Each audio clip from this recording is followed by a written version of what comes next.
Haleluya, Yesu ashimwe, ndagusuhuje nkwifurije amahoro y'Imana, wowe ukunda kandi ugakurikirana byo kurabagirana umunsi ku munsi. Ndagusuhuza nkwifuriza amahoro y'Imana.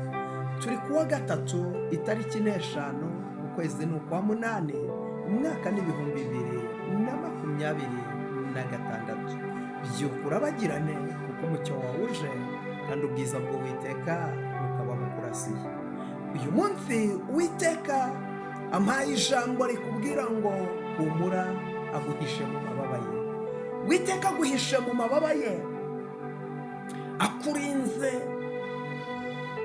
gukorwa n'isoni, ndetse akurinze guhengerezwa n'abanyamahanga. Haleluya. Uwiteka arakubundikiye mu mababa ye, nta kintu uzaba, nta giteye ubwoba kibasha kugukura munsi y'amababa y'Uwiteka. Haleluya.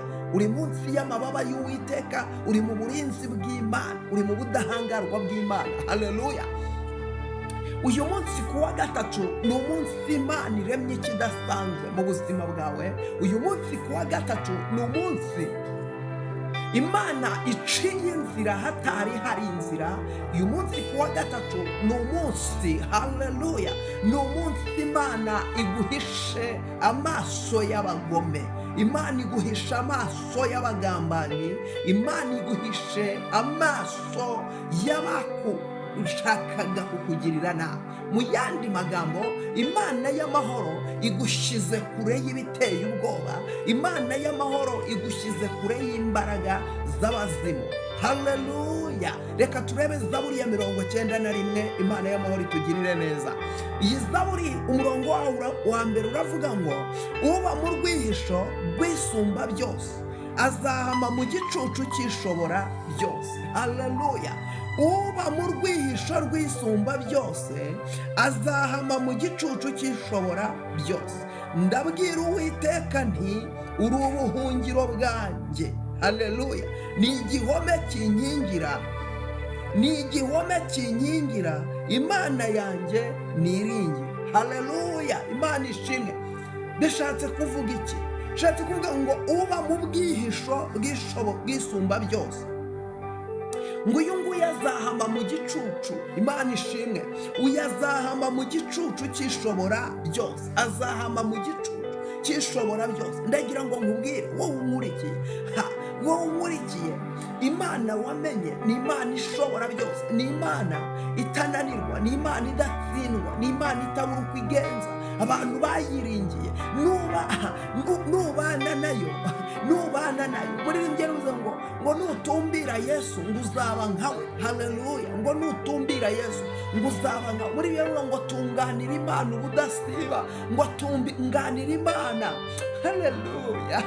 Ubudasiba. Iyo watunganiye Imana, Imana iguhisha mu bwihisho bwayo. Iyo watunganiye Imana, Imana ihagararana nawe. Iri jambo nakuzaniye ni ijambo rikubwira ngo Uwiteka Nyiringabo Imana aguhishe. Haleluya. Akubundikiye mu mababa ye, aguhishe mu mababa ye, aguhishe mu mbaraga ze, mu bushobozi bwe. Iyi Zaburi rero iravuga ngo uba mu bwihisho. Imana y'amahoro itugirire neza. Iravuga ngo uba mu bwihisho.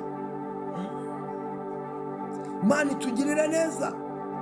Iyi Zaburi iravuga ngo uba mu bwihisho bwisumba byose, ubwihisho rwisumba byose. Uwo nguwo azahama mu gicucu cy'ishobora byose. Haleluya. ngo uwo nguwo azahamamo. Mu yandi magambo, niyo haza ibiteye ubwoba, niyo haza umuyaga, niyo haza inkuba imeze gute, niyo haza nta na kimwe kizabasha kumukura. Haleluya. Haleluya. Nta na kimwe kizabasha kumukura mu gicucu cy'ishobora byose. Nta na kimwe, nta kizamukuramo. Ese n'abarozi ntibashobora kumukuramo, ese n'amadeni ntibashobora kumukuramo, kuko ararinzwe. Ese ni ukubura umugabo, ese ni ubupfubyi, ese ni ubupfakazi, ese ni ubugumba. Ibyo ntabwo bizamukuramo, ibyo ntibizamunyeganyeza. Uwiteka aramurinze kandi amubereye maso. Uwiteka amubereye umurengezi. Uwiteka amuhagazeho. Uwiteka ntabwo azamuta, ntabwo azamusiga. Uwiteka ntabwo azamurekura. Haleluya. Kuko amubereye maso. Ngo ndabwira Uwiteka nti uri ubuhungiro bwanjye, ni igihome kinkingi.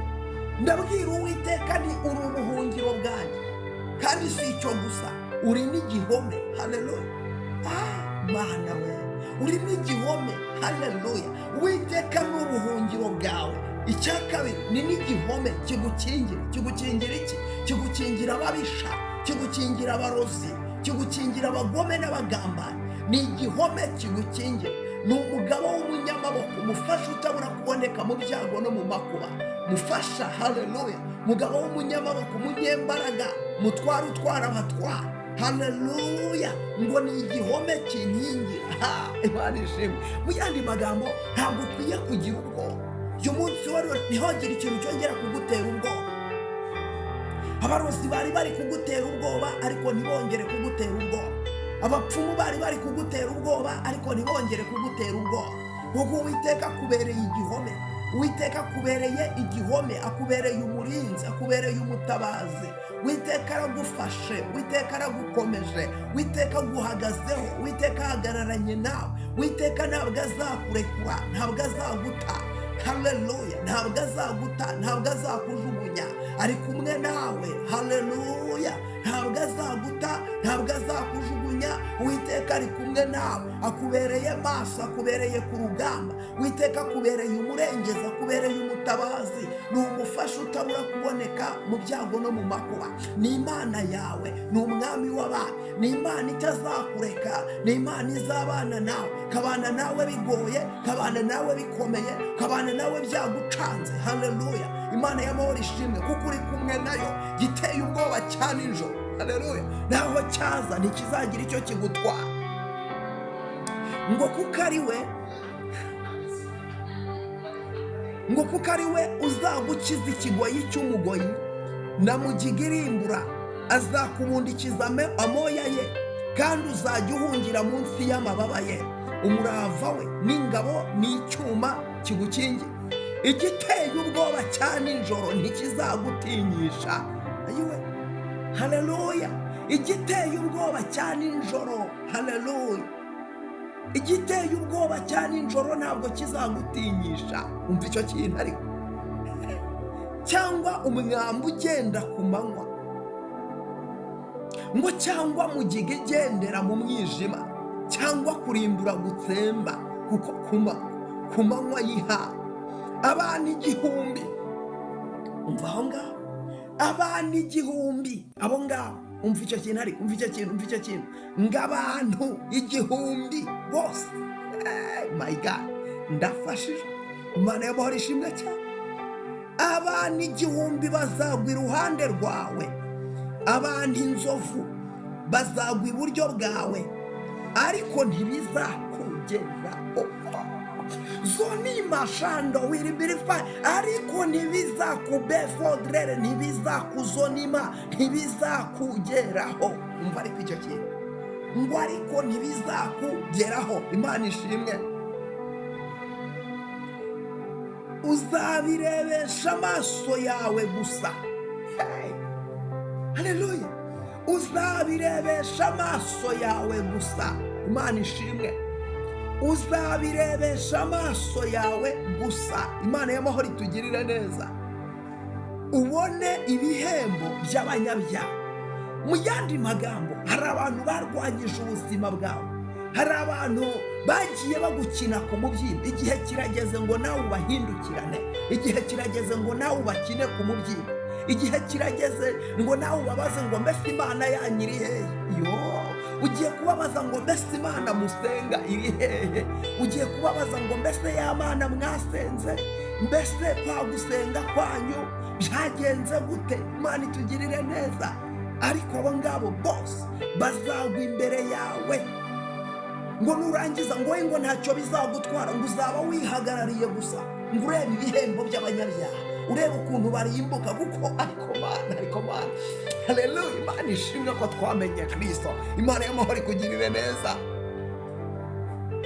Kuko ari we buhungiro bwanjye Uwiteka, wagize isumba byose ubuturo, kuko nta kibi kizakuzaho, kandi nta cyago kizegera ihema ryawe. Amen. Mana ndagushimye ko ari we buhungiro bwacu, ari we bwugamo bwacu, ari we bwihisho bwacu. ayizo ni mashando wiribirifa muri iryo kurabagirane Mana. Gira abantu bera ubwihisho, gira abantu bundikiza amoya yawe, ubundikiza amababa yawe bahishe, kuko uri Imana igira neza. Imbaraga zawe, amaraso yawe, gukomera kwawe biboneke ku bamama, biboneke ku bagabo, biboneke ku basore, biboneke ku bakobwa. Buri muntu wese Mana waguhungiyeho abone ikimenyetso cy'uko yaguhungiyeho, abone ineza yawe, abone mu maso hawe, kandi abone gukomera kwawe. Urakoze Yesu, amen. Imana y'amahoro iguhereze umugisha. Shayaringa buno buhanuzi, bushayaringe byibuze abantu batanu. Shayaringa abantu batanu, inshuti yawe, umuvandimwe wa Mary, umuntu wese ukunda mushayaringa. Ukibikora ngusabiye umugisha, ndi umuhesha w'umugisha, ndawuguhesheje. Ukibikora Imana igutabare kandi Imana igukingurire imiryango mu izina rya Yesu. Kora subscribe niba utarayikora, kanda like, comment yawe ni ingenzi. Yuko urabagirane kuko umucyo wawe uje kandi ubwiza bw'Uwiteka bukaba bukurasiye. Reka nkubwire ngo shalom shalom. Reka nkubwire ngo ukuboko kwiza kw'Imana nikuboneke ku buzima bwawe. Ciao ciao.